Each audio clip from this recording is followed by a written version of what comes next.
Naam, kumalizia muhadhara wetu wa leo kwenye kipengele cha 3 cha uwajibu wa kuifuata manhaji salaf salih.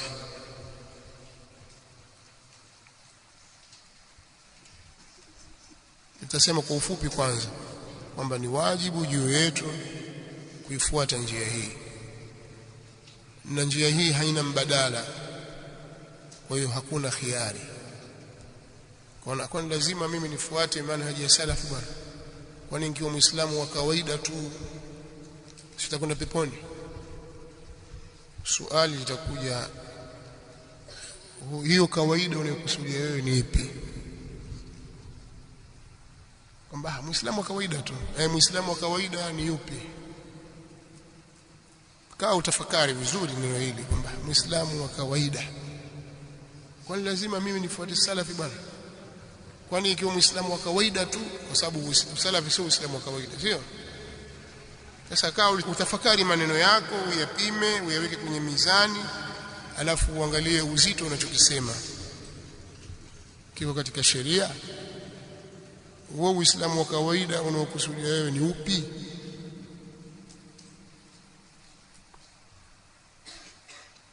Sasa uislamu wa kawaida ni ule wenye wasati, ambao ni uislamu wa mtume sallallahu alaihi wasallam.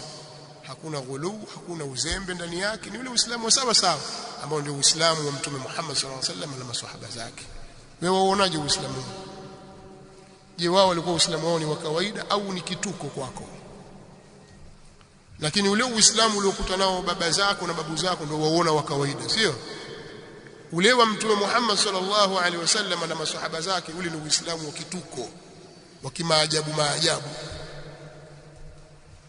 Tafakari maneno unayozungumza na maamuzi unayotaka kuyafanya, kwa sababu utaulizwa mbele ya Allah subhanahu wa ta'ala.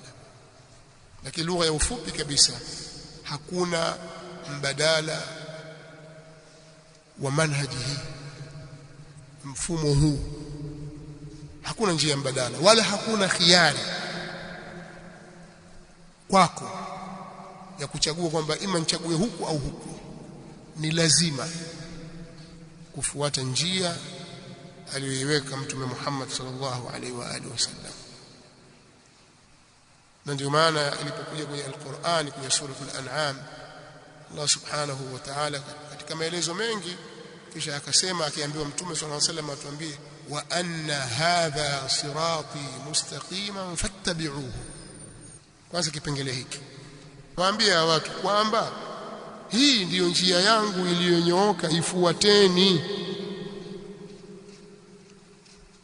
Hiyo ni sehemu ya kwanza. Wala tattabi'u subula fatafarraqa bikum an sabili dhalikum wasaakum bih la'allakum tattaqun.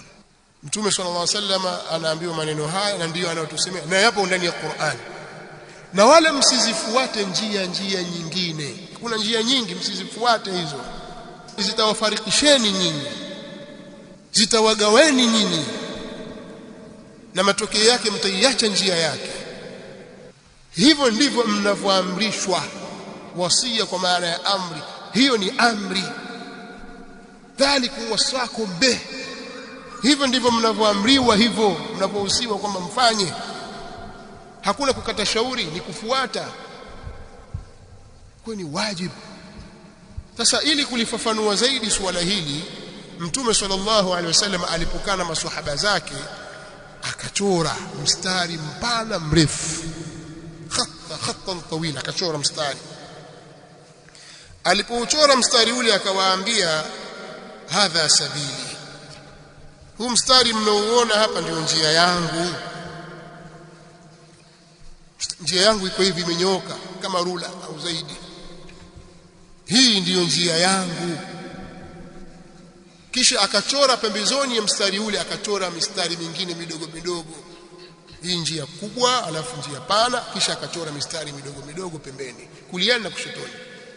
Pale ilipokuja wala tattabi'u subula, Mtume sallallahu alaihi wasallam akasema, hadhihi subul, hizi ndio zile njia ndogo ndogo zilizotajwa. Wa ala kulli sabilin minha shaytan, katika kila kipengele, kile kichochoro kimoja, kila njia moja juu yake kuna shetani. Kwa njia ya kuifuata ni njia aliyotuchorea Mtume Muhammad sallallahu alayhi wa alihi wasallam,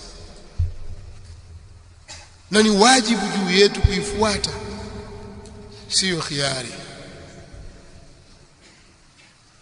Anayeona kwamba ni khiari bado hajaelewa dini ya Mtume Muhammad sallallahu alayhi wa alihi wasallam. Ndugu zangu, almanhaj as-salafi, mfumo na njia ya kisalaf, si madai kwamba kila mmoja anaweza kujidai mimi salafi. Sio kujidai na kujinasibu na kujibandika jina tu. Tunatakiwa tuwe wa kweli katika kuichukua njia hii na kuifanya ndio maisha yetu, kiimani na itikadi, kadhalika kimatendo na amali, bali hata kiulinganizi. Na hii ndio njia ya haki, na nyingine yoyote itakuwa ni batili. Tusitake kuchagua baadhi tukayaacha mingine. Ni Uislamu kamili. Na ninaposema maneno haya, mtu asije akafikiria kwamba ukishakuwa wewe ni mfuasi wa madhhabi ya salafi basi tayari ushakuwa maasum min adh-dhunub, kwamba wewe sasa umeshakingwa na makosa, hukosei tena. Sio maana yake, sio maana hiyo, kwamba mtu sasa ataka kutaharize wewe kwa sababu ya kosa fulani ulifanya. Sio maana yake, lakini tuzungumza kwa ile maana ya ujumla. Ukisoma maisha ya Mtume sallallahu alaihi wasallam na maswahaba zake utaona kwamba si maana yake. Ukisoma maisha ya salafu salih utaona kwamba sio maana yake. Na hakuna mtu ametolewa katika sunna kwa sababu ya kosa fulani alilolifanya, bali ni kwa mfumo fulani aliofuata, ima katika mambo ya imani na itikadi au katika mambo ya ibada. Tayari kashafanya ni mfumo wake huo, sio kosa fulani alilolifanya mtu fulani.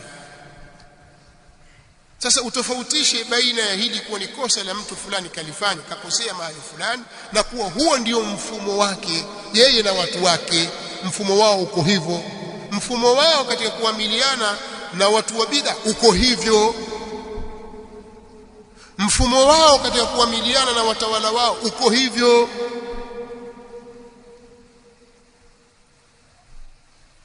Na nielewa anachokisema, anazungumza kimafumbo zaidi. Mtu akata sasa sahaba fulani alikosea kwenye jambo fulani, au fulani alifanya hivi lakini maswahaba hawakumtoa. Fulani hivi lakini maswahaba hawakumtoa. Kama utaratibu ndio atoki mtu. Sawa, hakuna mtu atakayetoka, watu wote watakuwa sana, watu wote watakuwa Waislamu. Tunaangalia mfumo wako ni upi. Sawa, sisi tunajua kweli umekosea au fulani kakosea, bwana hili lolifanya unajua kwamba hili ni kosa. Tusikiliza utetezi wako. Sasa ule utetezi wako ndio utakoujifanya tuambie umo au haumo. Umeelewa? Tuna mmoja siku moja alitoa mfano, na tunazungumza ni katika suala la mtu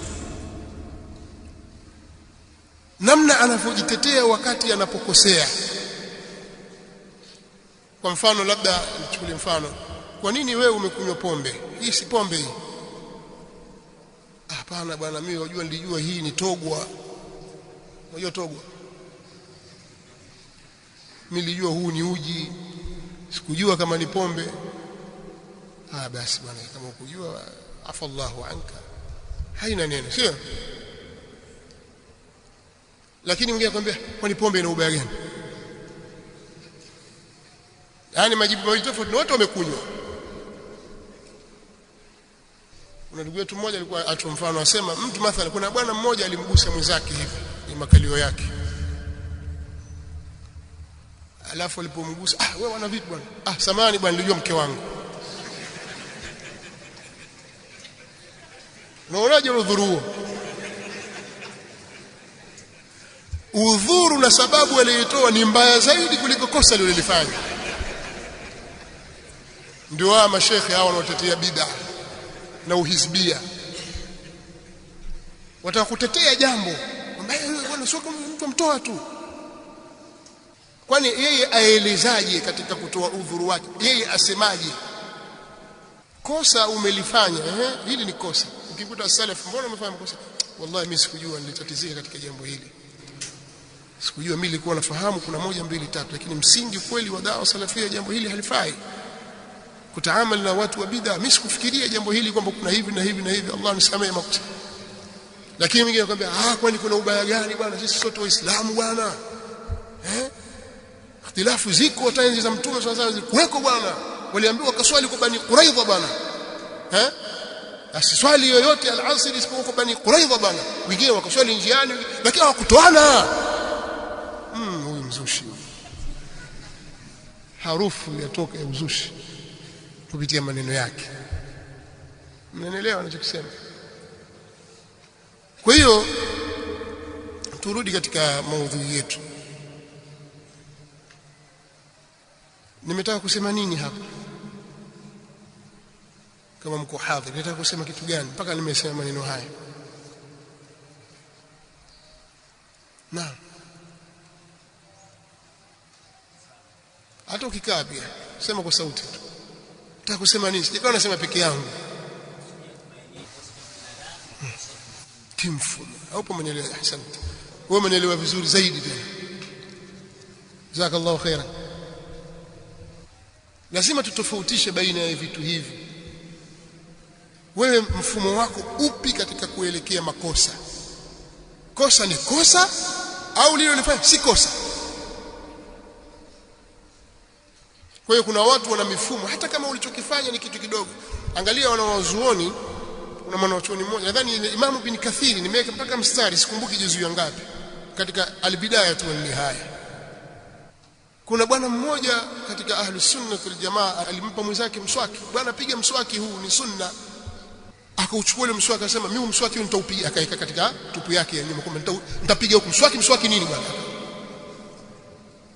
Yani kudharau sunna ya kupiga mswaki tu, lakini yeye amechukulia kwa kejeli na dharau. Msomeni Ibn Kathir, yule bwana alipatwa na nini? Nani anajua? Niwe kueleza hapa zaidi ya mara moja. Nani anakumbuka? Na kwenda kiushirikishi kidogo, yani nashirikisha watu. Nani anakumbuka? Nasema kwa nguvu watu wasikie. Njoo shika. Hawajasikia. Njoo hapa.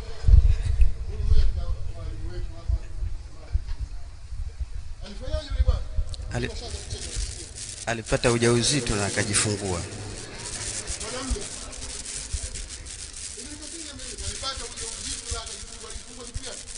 Mtoto anafanya na panya. Kazaji Jurudhan ni panya buku. Mwambie panya buku hii. Kazi ya kufungua mashimo huko vioni na wapi. Kwa yule akadharau, mimi nitafanya hivi. Allah akajalia akapata mimba. Akazaa na huko amezaa panya, alafu baada ya siku 3 akafa kwa sababu ya kukhalifu na kuikejeli sunna ya Mtume sallallahu alaihi wasallam. Kwa hiyo jambo dogo unaweza kuliona hili ni dogo, lakini tutakusikiliza wewe wasemaje. Wewe wachukulia hii sunna ndefu kama fagio, wakufuru kutoka kwenye Uislamu. Sio kwamba wewe wao kwamba bana sasa umekuwa bid'a, sasa ushakufuru. Kwa sababu gani? Umeifanya istihzai sunna ya Mtume Muhammad sallallahu alaihi wa alihi wasallam. Sasa ikiwa wewe ndio mfumo wako huo katika kuamiliana na bid'a na kuyatolea ufafanuzi matukio ni kinyume na njia ya as-salafu salih, wajitoa mwenyewe kwenye njia yako. Kwa ni lazima sisi tubaki katika njia, tufuate njia ya salafu salih, ni wajibu juu yetu. Lau kama si kuchunga muda na kufuata miongozo iliyowekwa, basi ningeendelea zaidi ya hapa. Maudhui hii ni maudhui pana, maudhui kubwa. Nimeamua kupita njia hii kwa sababu hii maudhui, ili mtu azungumze kwa wasaa wake vizuri kabisa, kwa mtiririko wake, inatakiwa anze baada ya asr. Lakini ratiba zilivyo, mtasikiliza darasa nyingine huko siku nyingine katika mihadhara yetu mingine. Tunatakiwa tuzungumze kitu kwa ufupi kabisa, na ufupi wenyewe ndio huu. Wa ila kuna mambo mengi. Kwa nini sasa sisi tumejitokeza na kuilingania da'wa hii? Kama kuna watu wanasema kwamba sisi tulikuwepo tangu zamani tukilingania salafia, sawa, lakini tunataka kuiona ile salafia ya kweli.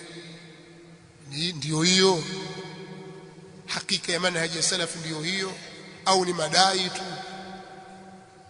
Mifumo yenu nyinyi na watawala wenu, mifumo yenu nyinyi na maduati wanaolingania kwenye sunna na nje ya sunna,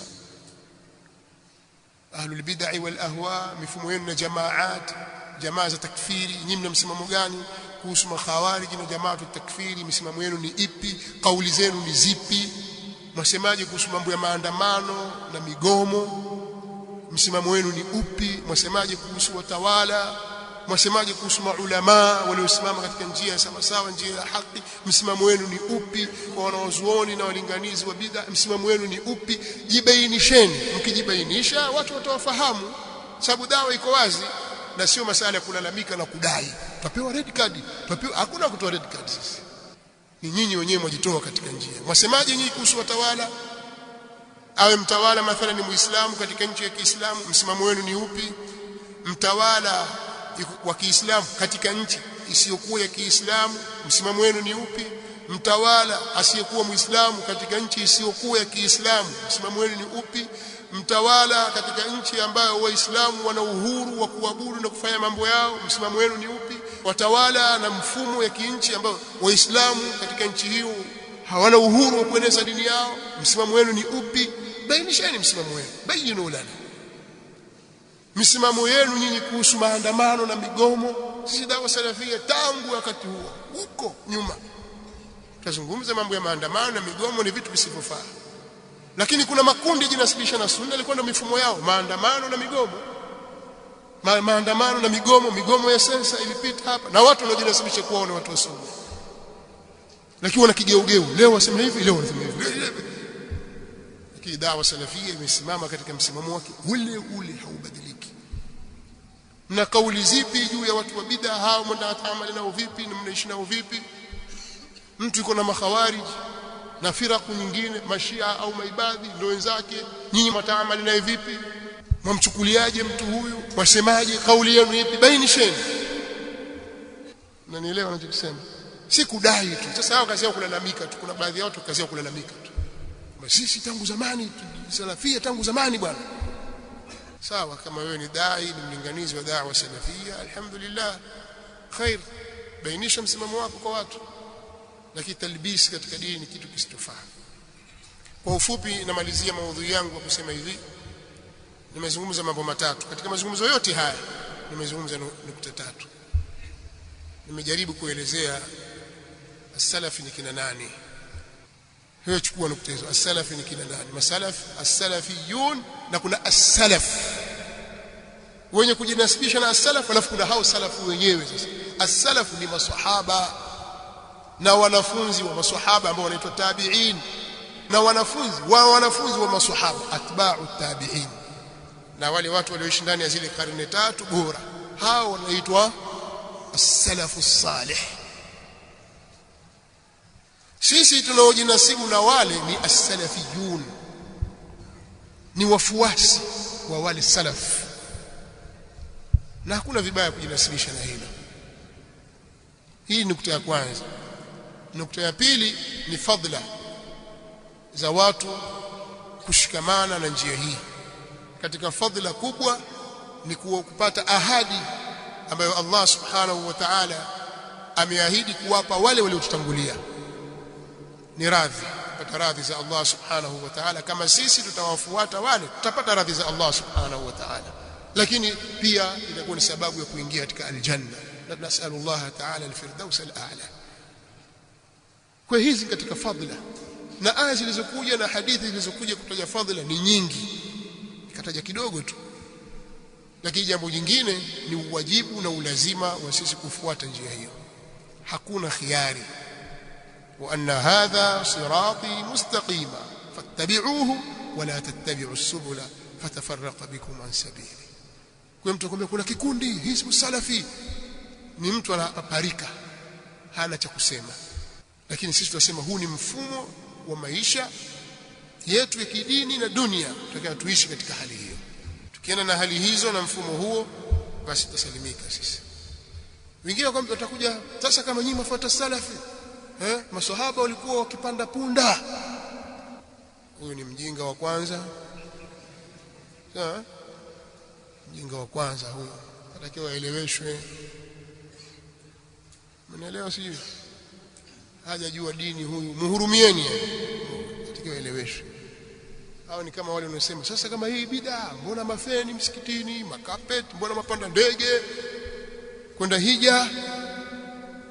Huyu yuko mbali katika usingizi mzito, mbali hata kama kasoma, mbali kabisa, hajajua watu wanazungumza kitu gani. Ni kama vile watu wanazungumza mazungumzo ya maana afu kukurupuka, alafu tutakuchangia hapo hapo. Watu wako wadi wa anta fi wadi akhar. Ndio huyu sasa azungumza vitu havipo kabisa, havihusiani, lakini kwa sababu hajaelewa, ni mtu wa kumhurumia.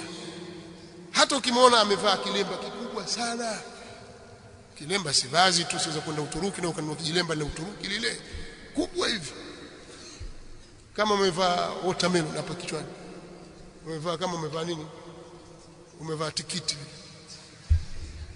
kubwa, si umevaa tu na joho lako, kwani kuna shida gani?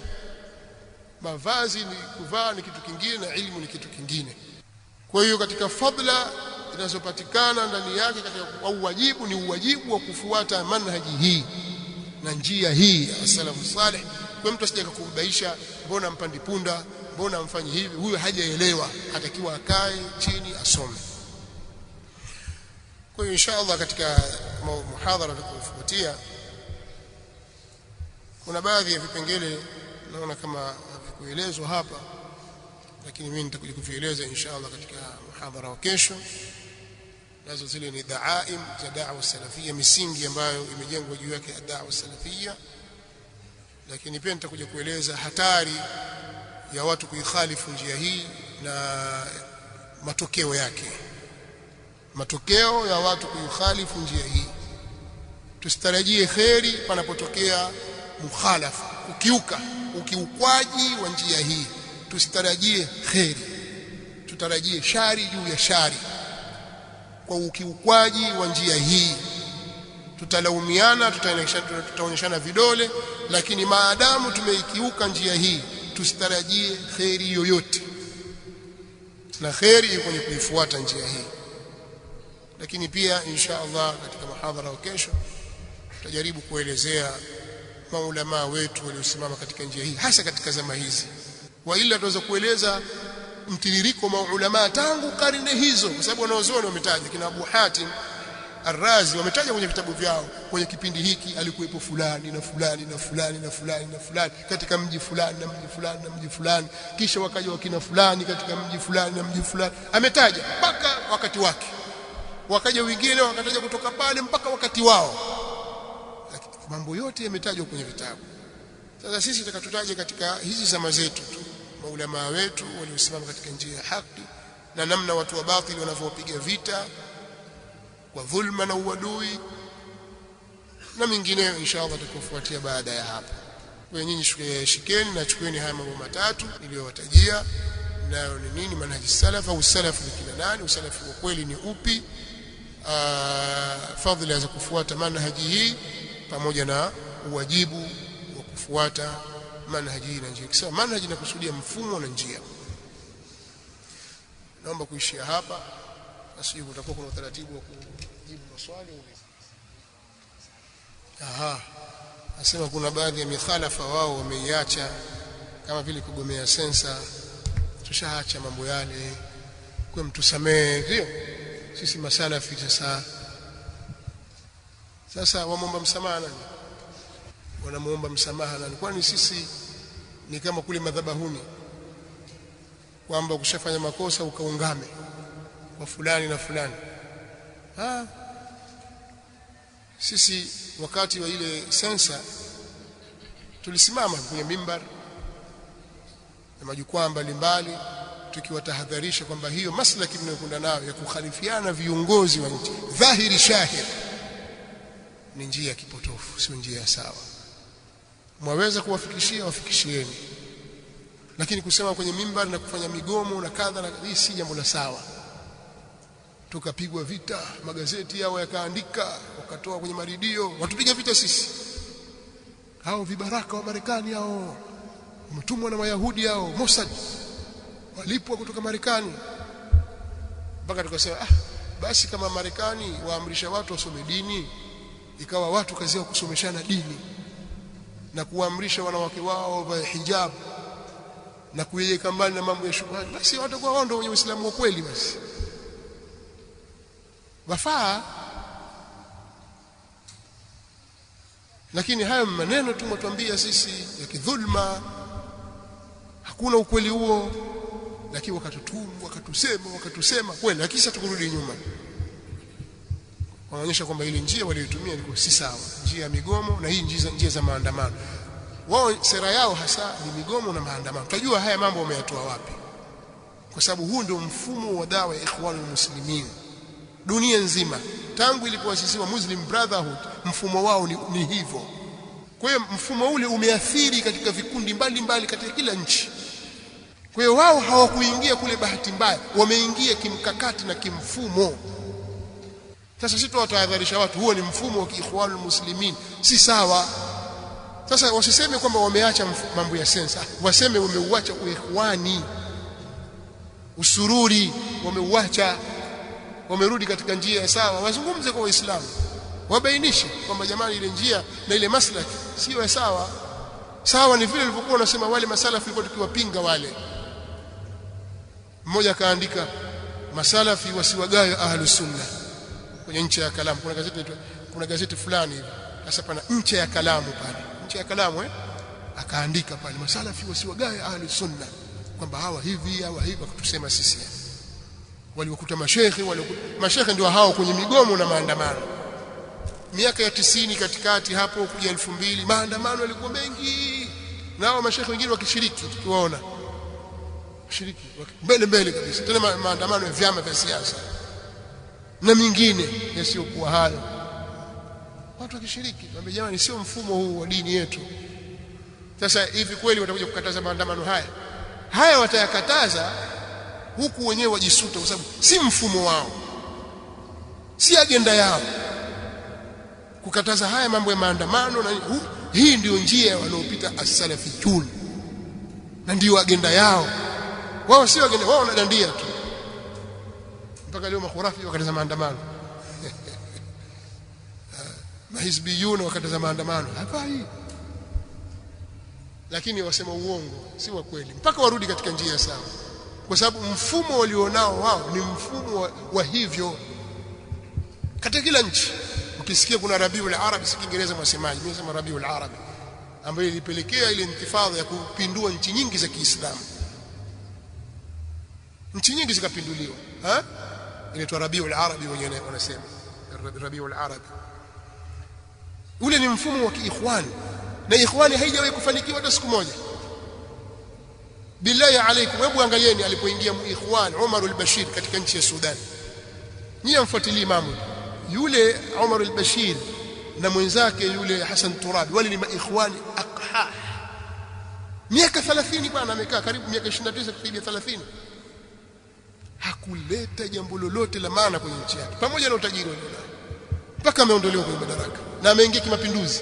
Jaafar al-Numeri amepinduliwa, lakini wao wamesimamia uikhwani tu. Yule Hassan al-Turabi ni murshid wa ikhwani, mtu mkubwa, na ndiye aliandaa yale mapinduzi, akampa kijana wake Hassan Umar al-Bashir weka hapo.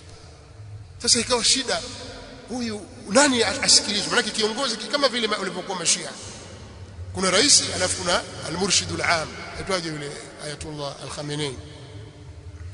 Sasa nani wakusikilizwa, huyu au huyu? Akapata tabu sana mpaka akaamua kumfunga. Lakini hebu iangalie ile nchi yake ilivyoipeleka kwa miaka 29 kwenda 30. Hakuwa na khairi yoyote katika nchi yake. Jambo letu la maana hajafanya zaidi ya kuigawa nchi vipande vipande, akawagawa watu waliogawa. Nyie mfuatilizi siasa, mna mambo yenu mbali na vyanzo vyenu vya taarifa ni mbali vya ovyo kabisa.